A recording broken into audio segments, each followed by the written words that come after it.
അസ്സലാമു അലൈക്കും വറഹ്മത്തുള്ളാഹി വബറകാതുഹു. ചില കമൻറ്റുകൾ വായിക്കുമ്പോൾ മനസ്സിനെ വല്ലാതെ വേദനിപ്പിക്കുകയാണല്ലേ.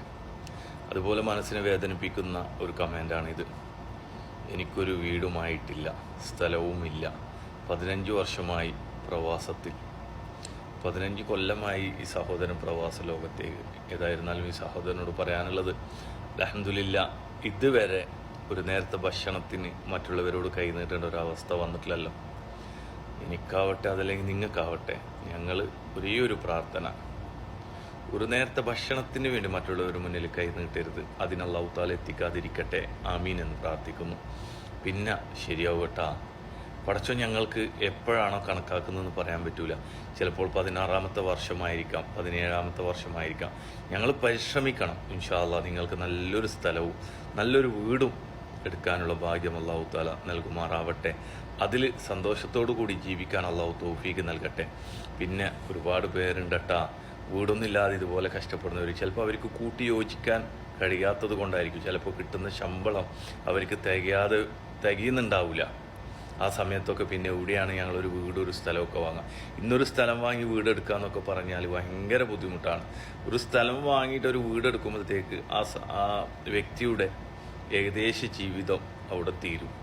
പിന്നെ ഒരുപാട് പേര് പറയാറുണ്ട്, ഞാനൊക്കെ കേട്ടിട്ടുണ്ട്, എല്ലാവരും ഒരു വീട് സ്വന്തമായിട്ട് വേണ്ടേ എന്ന് ചോദിക്കുമ്പോൾ അവരൊക്കെ പറയാറുണ്ട്, ഞാൻ എങ്ങനെയാണ് വീടെടുക്കുക, എനിക്ക് കിട്ടുന്ന ശമ്പളം കൊണ്ട് കുട്ടികളെ പഠിപ്പ്, സുഖമില്ലാത്ത മക്കൾ, അവർക്ക് മാസം ഹോസ്പിറ്റൽ കാണിക്കാൻ വേണം, കിട്ടുന്നതിനെ കൊണ്ടാണെങ്കിൽ പ്രായമായ ഉമ്മയുണ്ട്, ബാപ്പയുണ്ട്, അവർക്ക് മരുന്ന് വാങ്ങണം.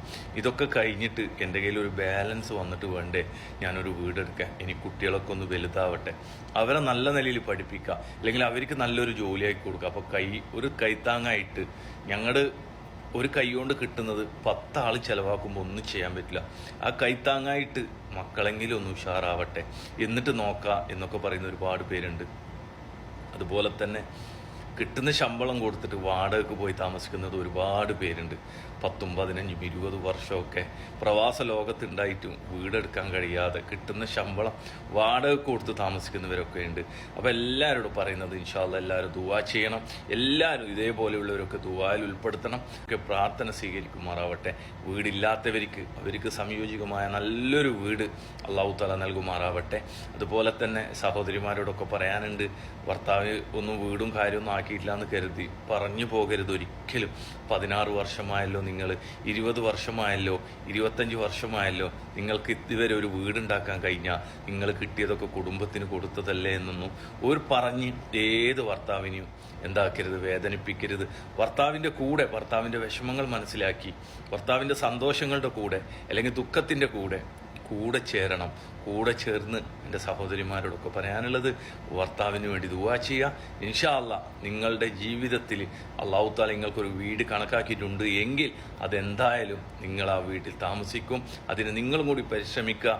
ഇൻഷാ അല്ലാഹ് അല്ലാഹു തആല നല്ലൊരു സ്ഥലവും വീടും നിങ്ങൾക്ക് പ്രദാനം ചെയ്യട്ടെ. ആമീൻ. അസ്സലാമു അലൈക്കും വറഹ്മത്തുള്ളാഹി വബറകാതുഹു.